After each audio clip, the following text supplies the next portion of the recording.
HBN, Helping Hearts Broadcasting Network. So let me ask you, are you the kind of a person that will see obstacles in the opportunities that life presents to you? Or are you the kind of a person that will see opportunity in every obstacle? Now, what is the difference, you may ask? The difference is the mindset. So in my broadcast today, we're going to find out, number one, what is a mindset? Number two, what role does the mindset play in your success or failure? And number three, how can you develop the right kind of a mindset that will set you up for success? But first things first, what is a mindset? Well, a mindset is your worldview. The mindset is the lens through which you see the world. It is how you interpret what happens to you and around you. Let me give you an example. Do you see the glass as half empty or half full? Because, again, and this is very important, there are those when they see an opportunity presented to them, instead of looking at the bright side of life, they see the dark side of life. When you see the glass as half full, that means you are an optimist, you have the right kind of mindset. But when you see the glass as half empty, that means you are a pessimist. You look on the dark side of life. And your mindset plays a very critical role to your success. Because again, and this is very important, how you think, and what you think about is what determines your success or failure.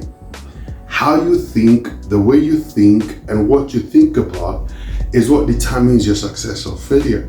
Because a mindset is a preoccupation. A mindset is a fixation. When you are fixated or preoccupied about something for an extended period of time, it becomes a mindset. Let me break it down. When your mind collects thoughts, ideas, suggestions and inclinations and belief systems, this is what makes up your mindset. Your mindset is a collection of thoughts, ideas, suggestions and beliefs that have accumulated over an extended period of time. So your mindset is like a software program. What does a software program do? A software program is a set of instructions that tells a computer how to perform a task. So your mindset is that program that tells you how to think and what to think. And like I said, your mindset can make or break you. What are some of the factors that affect your mindset? The first factor is the factor of environment. The environment that you grew up in or you are currently living in is affecting your mindset. Yeah. So, for example, no one was born a racist. No one was born a tribalist. No one was born a fascist or a bigot. All these are acquired mindsets. When you see children that are playing together, maybe 7-year-old, they don't understand the contrast of the color of skin. There's no racism, there's no bigotry, there's no fascism, there's no tribalism among kids. Why? Because they are innocent and pure. Their mindset has not been corrupted.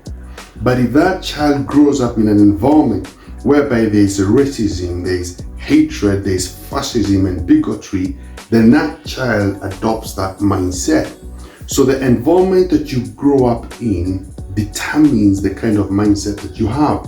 Let me give you another example.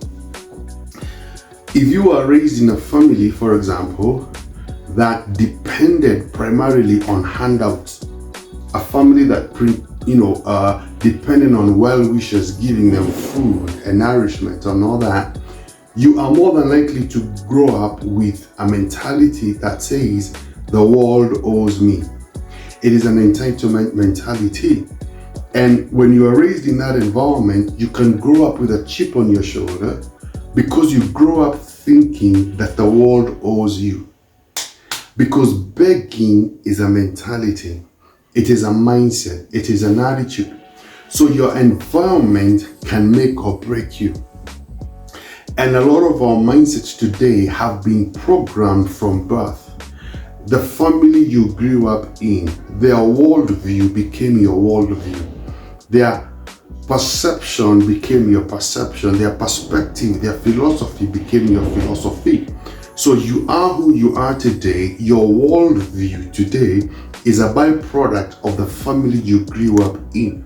Because when a child is born, the child is born like a blank piece of canvas. With a blank piece of canvas, the painter can paint a picture of his choice. So your environment has painted a picture in your mind, and that picture becomes your worldview. It becomes your mindset. It becomes the lens through which you interact with this world that we live in. So you need to ask yourself, what environment did I grow up in? What environment am I currently living in? Because that environment affects your worldview. It's very powerful to understand that. The second factor that affects your mindset is what? Is culture.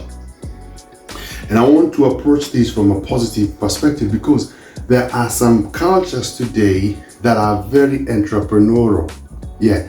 For example, Asian cultures, people of the Asian origin, they have a very strong work ethic and have strong family networks that have allowed them to create generational wealth. Asian cultures, they have a very strong work ethic.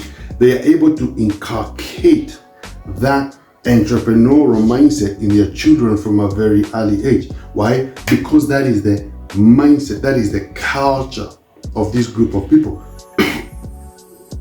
For example, in America, I was reading a report that said in America, half of the companies that are listed in the Fortune 500 were founded either by immigrants or children of the immigrants. You see, America is a land of immigrants.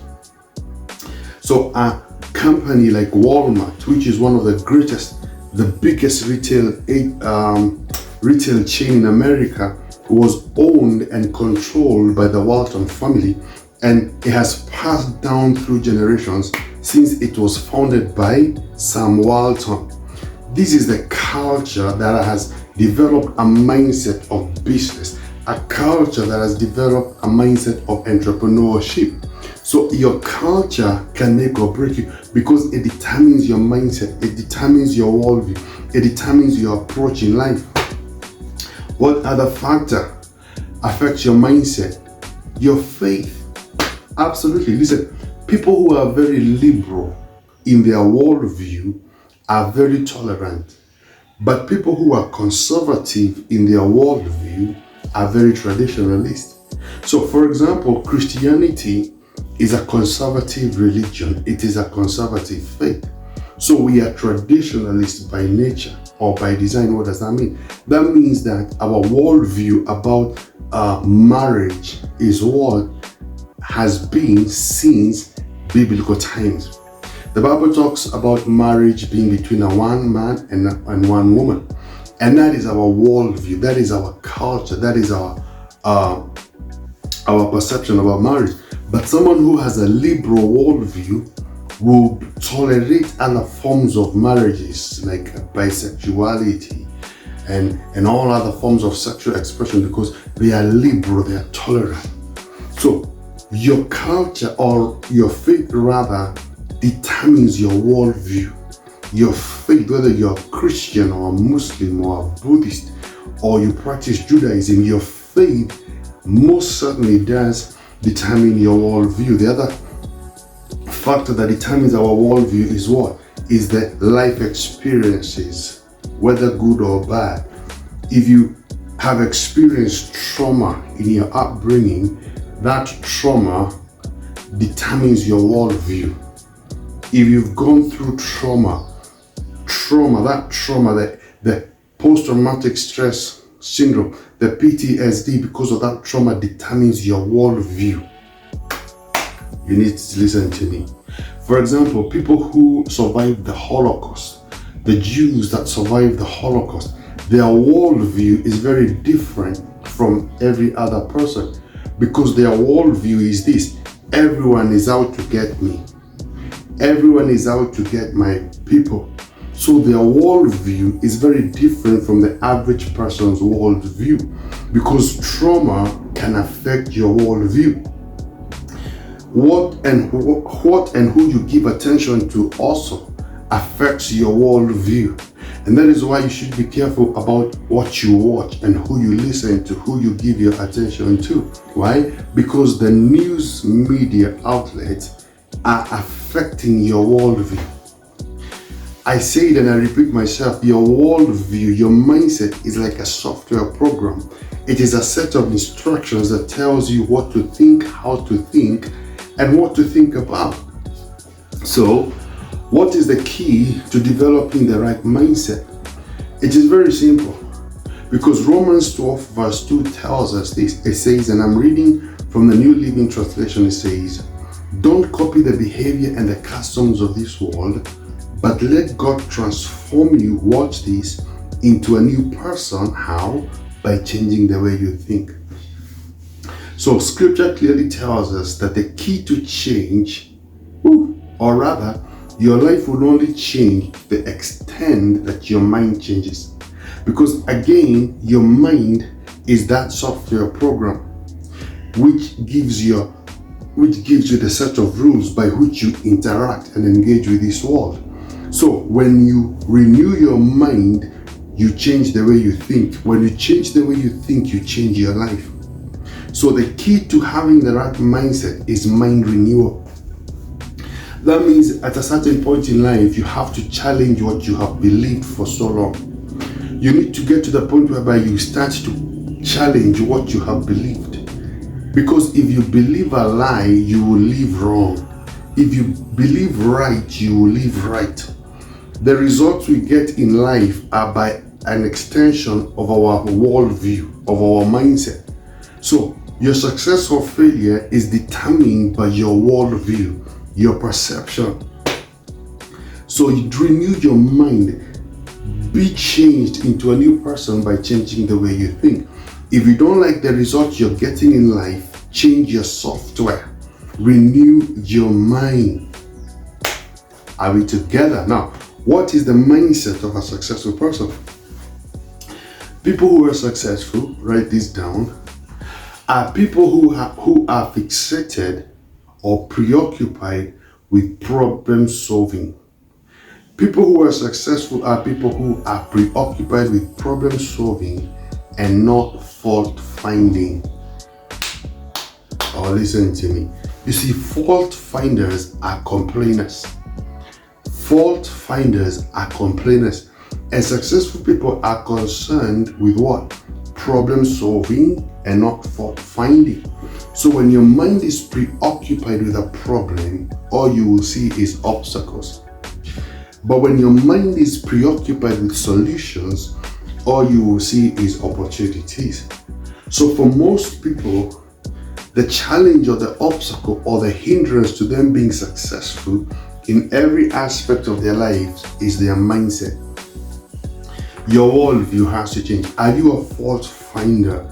Are you a complainer, or are you the kind of a person that is a problem solver? So successful people are people who are fixated on what? On solving problems and not fault finding. Number two, successful people are lifelong students.